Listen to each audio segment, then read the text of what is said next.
নমস্কার। গুরু পূর্ণিমার দিনে লক্ষ্মী নারায়ণ পুজোর শুভ সময় হচ্ছে সন্ধ্যে 6টা 23 মিনিট থেকে নিয়ে রাত 7টা 59 মিনিট পর্যন্ত। এটা অতি শুভ সময়। সত্যনারায়ণ দেবের লক্ষ্মী দেবীর উদ্দেশ্যে ক্ষীর রান্না করবেন আর ভোগে দেবেন। আর তার সাথে ওর মধ্যে অবশ্যই খেয়াল রাখবেন, মিশ্রি দিয়ে ওটা রান্না করবেন, মিশ্রি দিয়ে। চিনি দেবেন না, তো মিশ্রি দেবেন, তার সাথে কেশর অবশ্যই দেবেন। আর আরেকটা কথা আপনার জানিয়ে দিই, গুরু পূর্ণিমার দিন দীক্ষা নেওয়াটা সব থেকে সর্বশ্রেষ্ঠ দিন বলা হয়।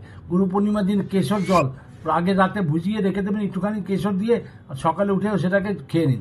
যেহেতু গুরু পূর্ণিমা, আপনাকে বলবো বৃহস্পতিবার পড়েছে, আর দেবগুরু বৃহস্পতির আশীর্বাদ পেতে হলে আপনি একটা কাজ করবেন, আপনার নাকটা পুরো পরিষ্কার রাখবেন। স্নানের পর, স্নান করার সময় নাক পরিষ্কার করে নেবেন। আর তার সাথে আরেকটা জিনিস বলছি, স্নানের পর যখন আপনি স্নান করে নিন, তারপরে কি করবেন, একটা পাত্রের মধ্যে কেশর গুলে কেশরের টিপ অনামিকা আঙুল দিয়ে 5 জায়গায় পড়বেন: কপালে, গলায়, বুকে, নাভিতে এবং সর্বশেষে জিভে দেবেন।